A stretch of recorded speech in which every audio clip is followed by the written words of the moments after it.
안녕하세요. 오늘 우리가 함께 살펴볼 자료는요.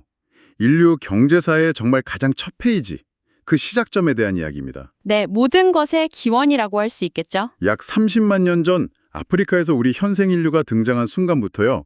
그 기나긴 수렵 채집 시대를 지나서 농업혁명이 어떻게 우리의 삶과 사회, 그리고 이 부라는 개념을 완전히 뒤바꿔 놨는지 그 거대한 여정을 따라가 보려고 해요. 네, 이번 탐구의 핵심은 우리가 너무나 당연하게 여기는 모든 경제 시스템의 그 뿌리를 파헤쳐 보는 겁니다. 보통 진보라고 하면 그냥 쭉 위로 올라가는 직선을 생각하잖아요. 그렇죠. 계속 발전하는. 근데 보내주신 자료들을 보면 인류의 역사가 그렇게 단순하지가 않았어요. 예를 들어 인류 최고의 발명이라는 농업이 과연 우리에게 축복이기만 했을까? 이런 질문도 던져볼 수 있고요. 흥미로운 질문이네요. 또 왜 어떤 사회의 뛰어난 기술이 폭발적인 성장으로 이어지지 못했는지 오늘 그 거대한 질문들의 실마리를 한번 찾아보겠습니다. 좋습니다. 그럼 제대로 한번 파헤쳐보죠. 모든 것의 시작, 수만 년 전 우리 조상들의 삶은 과연 어떤 모습이었을까요? 흔히 상상하는 것처럼 자연 속에서 평화롭게 춤추고 노래하는 그런 낭만적인 모습이었을까요? 아니면 끔찍한 생존투쟁의 연속이었을까요? 그 부분을 들여다보기 전에 당시 인류가 어느 정도 수준이었는지를 짚어보면 재밌어요. 네네. 이미 30만 년 전에 남아프리카에서 진화했고 6만 5천 년 전에는 사냥용 창이나 활은 물론이고요. 네. 옷을 꿰맬 수 있는 바늘까지 발명했더라고요. 바늘이요? 그 정도로 정교한 도구를요? 네. 언어를 사용하고 동굴 벽화를 그리고 춤을 즐겼다는 흔적도 있고요. 이 정도면 꽤 세련된 문화를 가진 사회 같은데요.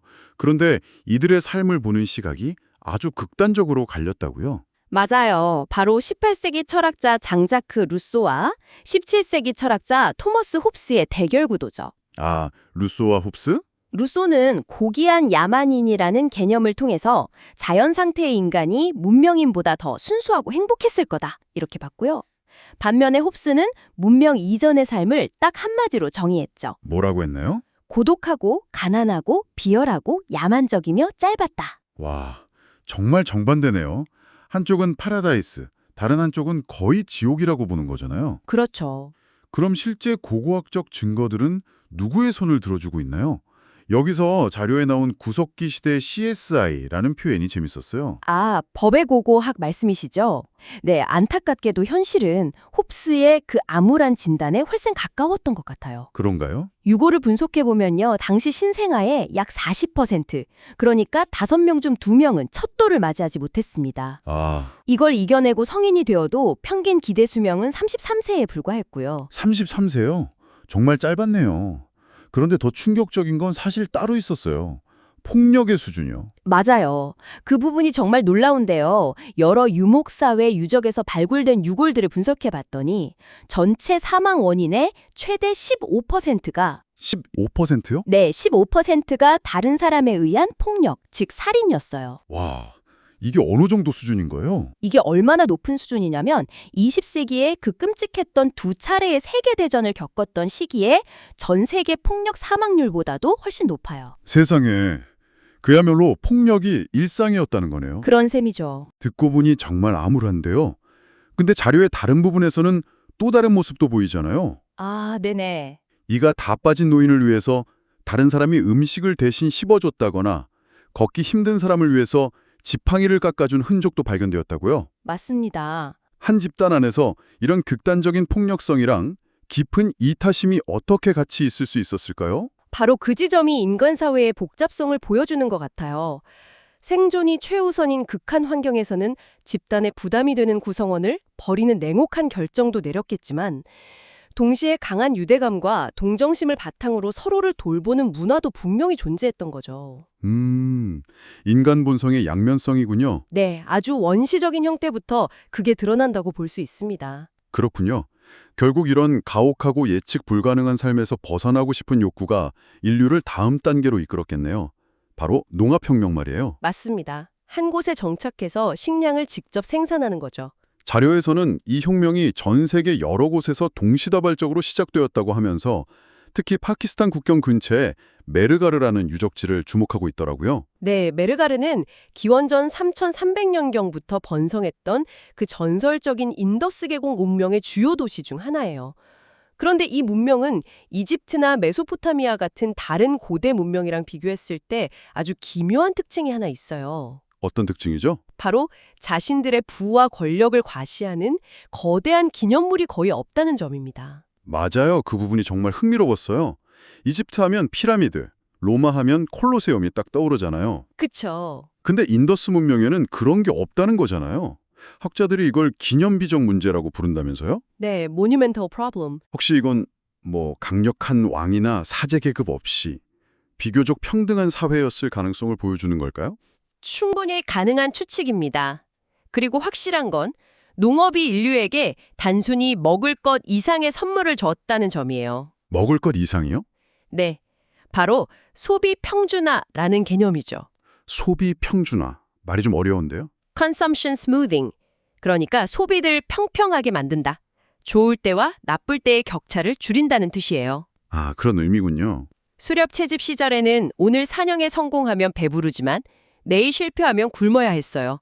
삶이 그야말로 롤러코스터였죠. 그렇죠. 하루하루가 달랐겠네요. 하지만 농업을 통해 수확한 곡물을 창고에 저장하면서 인류는 역사상 처음으로 미래를 계획하고 위험에 대비할 수 있게 된 겁니다. 아, 만약 내일 흉작이 들면 어떡하지? 라는 공포에서 조금은 벗어날 수 있게 된 거죠. 당신이 매달 월급의 일부를 떼서 연금을 붓고 만약을 위해 보험에 가입하는 그 모든 행위의 가장 원시적인 형태가 바로 첫 수확물을 창고에 쌓아두던 우리 조상들의 지혜에서 시작된 겁니다. 와, 그렇게 연결되니까 확 와닿네요. 농업이 준 가장 큰 선물은 쌀이 아니라 내일을 계획하는 능력이었다는 말이군요. 바로 그겁니다. 자, 그럼 안정적인 식량과 미래 계획 능력까지 얻었으니까 이제 인류는 탄탄대로를 걸으면서 행복해져야 하잖아요? 네, 그럴 것 같죠? 그런데 자료를 보면 바로 여기서 이야기가 아주 이상한 방향으로 흘러가요. 인류의 진보가 한 걸음 나아가는가 싶더니 오히려 두 걸음 후퇴하는 듯한 모습이 보이거든요. 네, 농업혁명의 어두운 면이죠. 가장 충격적인 증거 중 하나가 바로 인류의 신체 변화예요. 신체 변화요? 농업혁명 이후이 정착 생활을 한 인류의 유고를 보면요. 수렵 채집을 하던 조상들보다 평균 신장이 무려 10cm나 줄어들었습니다. 저도 그 부분을 읽고 제 눈을 의심했어요. 더 잘 먹게 된 게 아니라 오히려 키가 줄었다고요? 대체 왜 그런 거죠? 식단이 아주 단조로워졌기 때문입니다. 야, 식단 때문에. 수렵 채집 시절에는 수십 가지의 다양한 열매, 견과류, 뿌리, 그리고 고기를 섭취하면서 필수 영양소를 골고루 얻었거든요. 하지만 농경사회에서는 소수의 주력 작물, 예를 들면 밀이나 쌀 같은 탄수화물에 거의 모든 칼로리를 의존하게 된 거죠. 영양 불균형이 심각해졌겠네요. 네, 그러면서 신체 발달에 악영향을 미친 것으로 보입니다. 먹고 사는 문제뿐만이 아니었죠. 사회적으로도 훨씬 더 불안정하고 위험해졌다고요. 맞습니다. 잉여 생산물이 생기니까 이걸 독차지하고 통제하는 지배계급이 등장하고 이들은 자신의 권력을 지키기 위해 더 조직적이고 잔혹한 폭력을 사용하기 시작했죠. 네, 권력 유지를 위해서요. 로마 황제 이야기를 읽다가 정말 기가 막혔어요. 500년간 제외했던 황제 77명 중 4분의 3이 전쟁터에서 죽거나 암살당했다고요. 충격적인 수치죠. 이게 나라입니까? 서바이벌 게임입니까? 권력의 정점에 올랐는데 사실은 세상에서 가장 위험한 직업이었던 거네요. 맞아요. 농업혁명은 분명 인구 증가와 문명 발전의 토대가 되었지만 그 대가로 개인들은 영양실조, 전염병, 그리고 새로운 형태의 불평등과 폭력에 시달려야 했습니다. 진보라는 것이 모두에게 공평한 혜택을 주는 게 아니라는 사실을 보여주는 아주 중요한 사례입니다. 이런 수많은 문제점에도 불구하고 인류는 농업을 포기할 수 없었고 기술은 계속 발전해 나갔어요. 특히 쟁기의 발명은 그야말로 게임 체인저였다고 하죠. 네, 엄청난 혁신이었죠. 단순히 흙을 깊게 파서 뒤집어주는 원리인데 이게 땅의 생산성을 엄청나게 높였다고요. 네, 쟁기는 단순히 농업 생산성만 높인 게 아니에요. 사회 구조, 특히 젠더 규범까지 바꿔놓았습니다. 젠더 규범이요? 그건 또 무슨 얘기죠? 막대기나 꽹이로 밭을 가는 원시 농업은 여성들도 충분히 할 수 있는 일이었지만 무거운 쟁기를 끌기 위해 소나 말 같은 동물을 통제하려면 강한 상체 근력이 필요했거든요. 아, 그렇겠네요. 이로 인해서 농업이 점차 남성 중심의 활동으로 굳어지게 된 거죠. 잠시만요. 그건 정말 놀라운 지점이네요. 쟁기라는 농업 기술 하나가 사회의 성 역할까지 바꿨다는 거잖아요. 바로 그겁니다. 그럼 그 이전 막대기로 밭을 갈던 시대에는 여성이 농업에서 훨씬 더 주도적인 역할을 했다는 증거도 있나요? 네, 그런 정황들이 많아요. 초기 농경사회의 유물이나 기록을 보면 여성이 농업의 중심이었던 사례가 많이 발견됩니다. 하지만 쟁기가 보급된 지역에서는 점차 남성이 농업과 토지 소유의 주체가 되고 여성의 역할이 가사노동으로 한정되는 경향이 뚜렷하게 나타나요. 와, 기술이 어떻게 사회를 재편하는지 보여주는 명확한 사례네요. 그렇죠. 기술뿐만 아니라 어디에 사느냐, 즉 지리적인 요인도 문명의 발전에 결정적인 영향을 미쳤다고 나와요. 아, 제러드 다이아몰드의 그 유명한 주장이죠. 네, 유라시아 대륙은 동서로 길게 뻗어 있어서 비슷한 기후대가 넓게 펼쳐져 있잖아요. 그렇죠. 그래서 한 곳에서 성공한 작물이나 가축, 쟁기 같은 기술이 아주 쉽게 옆으로 퍼져나갈 수 있었다는 겁니다. 반면에 남북으로 긴 아프리카나 아메리카 대륙은 조금만 움직여도 기후가 휙휙 바뀌니까요. 열대에서 온대, 사막으로. 맞아요. 이러니 기술이나 작물이 전파되기가 훨씬 어려웠다는 거죠. 유라시아가 그야말로 지리적 로또에 당첨된 셈이에요. 그런데 여기서 또 다른 거대한 질문이 생겨요. 로마나 고대 중국처럼 그 지리적 로또의 혜택을 받고 뛰어난 학자와 기술을 가졌던 사회는 왜 거기서 한 걸음 더 나아가서 산업혁명 같은 폭발적인 혁신을 이루지 못했을까요? 자료는 그 답을 아주 차가운 현실, 바로 노동력의 가격에서 찾고 있습니다. 노동력의 가격이요?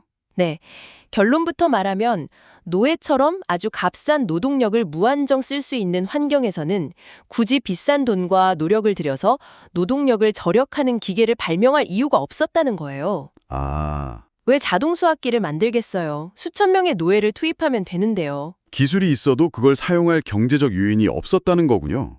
정말 중요한 지점이네요. 네, 기술적 가능성이 아니라 경제적 인센티브가 혁신을 가로막은 거죠. 자, 그럼 이제 인류는 잉여 생산물을 갖게 됐고 전문화된 노동도 생겨났어요. 필연적으로 새로운 문제가 생겼겠네요. 그렇죠. 교환의 문제가 생기죠. 우리 마을은 밀이 넘쳐나는데 저쪽 마을엔 좋은 가죽이 있어요. 이걸 어떻게 교환하죠? 매번 밀 몇 포대랑 가죽 한 장을 맞바꿀 수도 없고 가치의 기준이 필요해지는 순간이군요. 바로 그 지점에서 인류의 위대한 발명품, 화폐가 등장합니다. 돈이군요. 네. 화폐가 되기 위해서는 세 가지 중요한 속성이 필요해요. 첫째는 가치를 재는 단위가 되어야 하고, 둘째는 가치를 저장할 수 있어야 하며, 셋째는 물건과 바꿀 수 있는 교환의 수단이 되어야 하죠. 초기 화폐 형태를 보면 정말 기상천외하더라고요. 고대 그리스의 은화인 드라크마처럼 익숙한 것도 있지만 제가 제일 재밌게 본 건 미크로네시아 야프 섬의 거대한 돌 화폐 라이였어요. 아, 라이스톤. 정말 흥미로운 사례죠. 지름이 3.6m, 무게가 수톤에 달하는 것도 있었는데 그렇게 큰 걸 어떻게 들고 다녀요?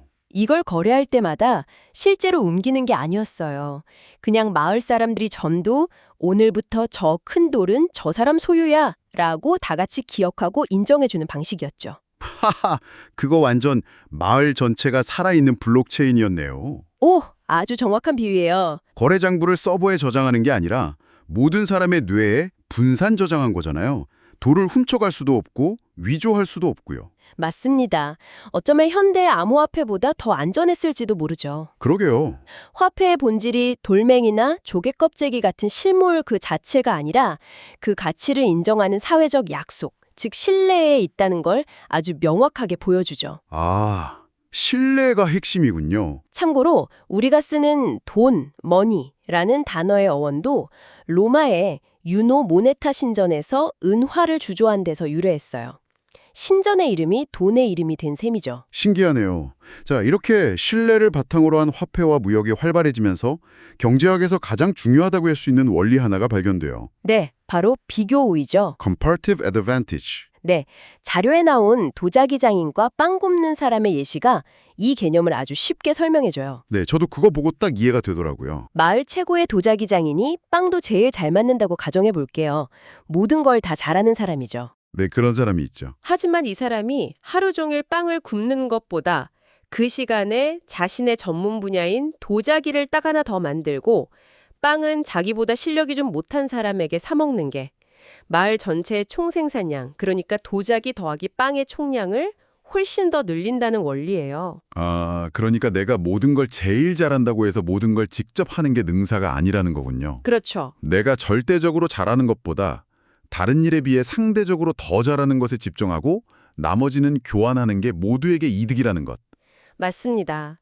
이게 바로 오늘날 국가 간 자유무역을 지지하는 핵심 논리가 된 거고요. 오늘 우리는 인류가 아프리카의 초원을 떠나서 농업을 시작하고 도시를 세우고 또 불평등과 폭력이라는 성장통을 겪으면서 돈과 무역이라는 복잡한 시스템의 기초를 놓기까지 길고 험난한 여정을 살펴봤어요. 네. 정말 생존을 위한 단순한 투쟁에서 시작해서 눈에 보이지 않는 신뢰와 효율이라는 개념을 만들어내기까지 엄청난 변화가 있었네요. 네. 오늘 이야기를 관통하는 가장 중요한 교훈은 발명 그 자체만으로는 충분하지 않다는 점인 것 같아요. 발명만으로는 충분하지 않다. 쟁기, 나침반, 화약 같은 위대한 발명품도 그것을 제대로 활용하고 확산시킬 수 있는 적절한 제도와 경제적 인센티브가 갖춰지지 않으면 그저 신기한 장난감으로 남을 수 있다는 거죠. 노예제가 만연했던 로마에서 노동절약 기술이 발전하지 못했던 것처럼요. 혁신적인 기술들이 넘쳐나고 있어요. 인공지능, 블록체인, 유전공학 같은 것들이죠. 그렇다면 이 엄청난 발명들이 진정으로 인류의 삶을 풍요롭게 만드는 동력이 되기 위해 지금 우리에게 필요한 적절한 제도와 환경은 과연 무엇일까요? 이 질문을 곱씹어 보시면서 오늘 분석을 마무리하겠습니다.